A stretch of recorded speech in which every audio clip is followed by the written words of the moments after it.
Économie la team. Économie la team.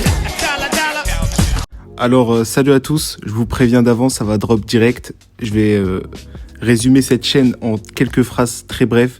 Je pense que beaucoup d'entre vous auront reconnu ma voix, mais je vais essayer quand même de maintenir mon anonymat, même si beaucoup m'ont déjà cramé.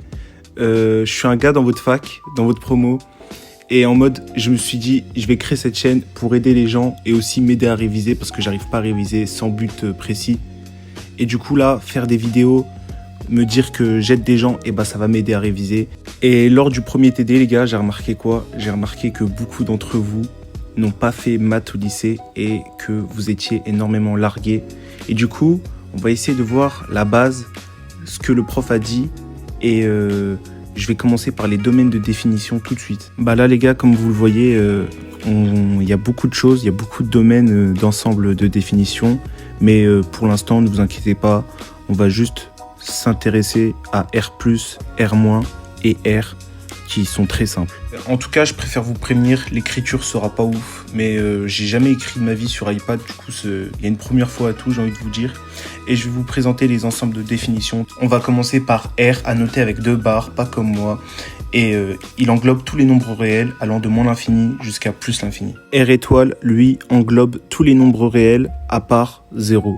Alors quand on ouvre les crochets, on met moins l'infini jusqu'à 0, puis on ferme les crochets et on met union et on les réouvre avec 0 allant jusqu'à plus l'infini.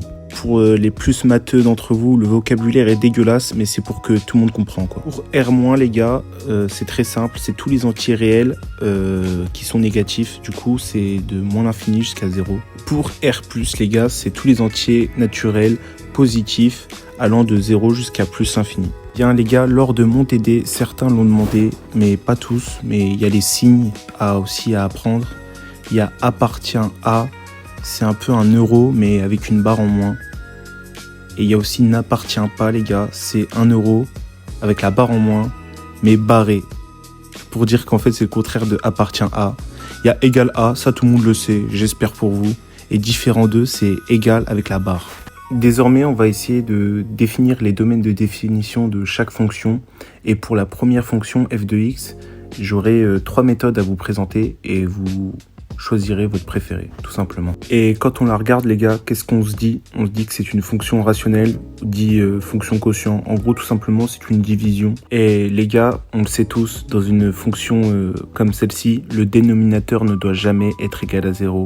Donc, à partir de cela, on peut savoir le domaine de définition de cette fonction. Alors les amis, je vais vous présenter ma technique préférée, mais c'est aussi la moins rigoureuse, mais aussi la plus rapide. Du coup, je vais juste mettre x carré moins 4 égale 0.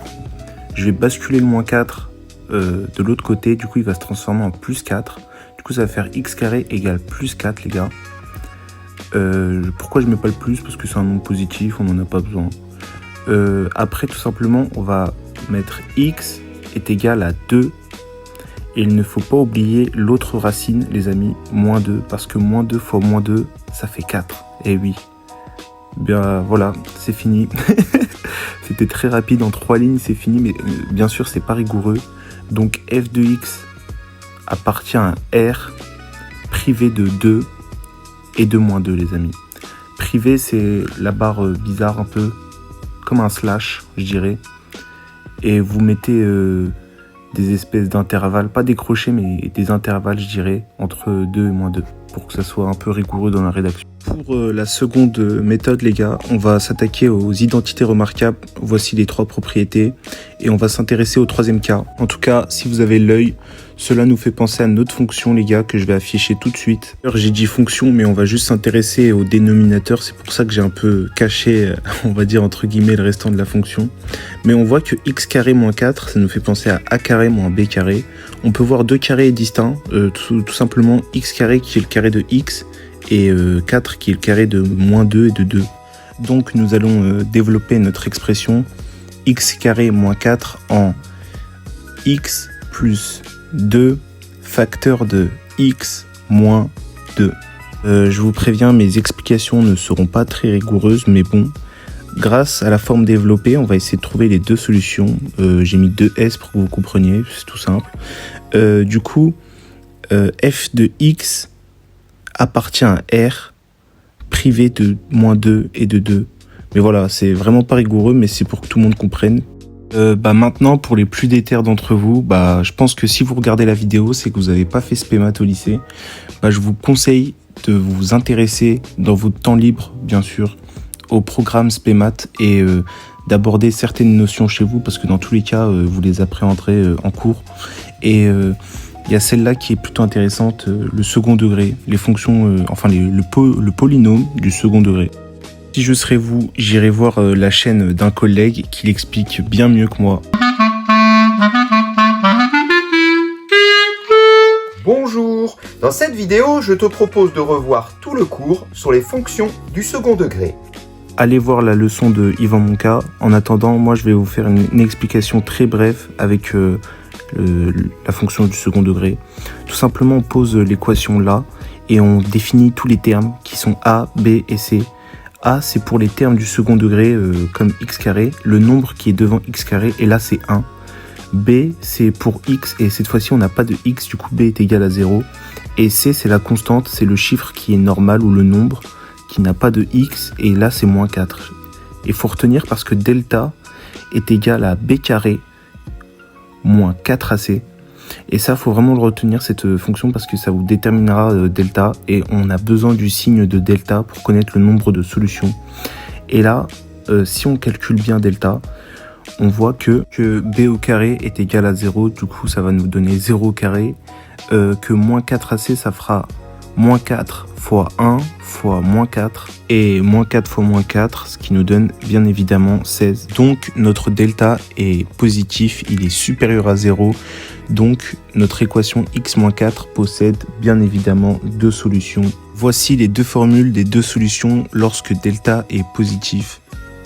On va tout simplement appliquer les formules avec les données qu'on a amassées avec le temps. Donc x1 est égal à -b, qu'on rappelle 0 car il n'y a pas de x dans notre fonction du polynôme du second degré. Moins racine de delta, delta est égal à 16, du coup moins racine de 16 sur 2a. Et 2a c'est 2 fois 1 parce que c'est x carré, du coup c'est 1. Donc si on simplifie l'expression, ça nous mène tout simplement à -4 sur 2. Et si on divise tout bêtement -4 par 2, ça nous donne tout simplement -2. Donc notre première solution est -2. Pour trouver la seconde solution, on va exactement procéder par la même formule, mais tout simplement, au lieu de soustraire la racine de delta, on va additionner la racine de delta. Donc on va faire -0 plus racine de 16 sur 2. Et pour notre seconde solution, on va tout simplement simplifier notre expression, ce qui va nous donner 4 sur 2. Et 4 sur 2, les amis, ce n'est pas sorcier, c'est tout simplement 2. Alors on a pour solution x1 est égal à -2 et x2 est égal à 2. Donc on va faire notre fameuse phrase de conclusion, mais bien sûr ne me prenez pas comme exemple car je ne suis pas un exemple en termes de rédaction, mais je suis là pour vous aider à comprendre. Ça veut dire ceux qui ont déjà des bases fortes en maths, ne regardez même pas les vidéos, c'est pour les autres. Et on a donc f de x appartient à R, privé de -2 et de 2. Moi je vous laisse, mais en tout cas je voulais vous dire que ce sera pas la dernière vidéo, je pense que j'en ferai encore d'autres sur des exercices ou bien des leçons en TD, que ce soit en maths ou en macro. Je me tâte à faire d'autres matières, ça dépend de mon humeur et de mon temps libre surtout. Mais si vous avez des questions, je vous répondrai en commentaire. Et sur ce, bonne révision à vous.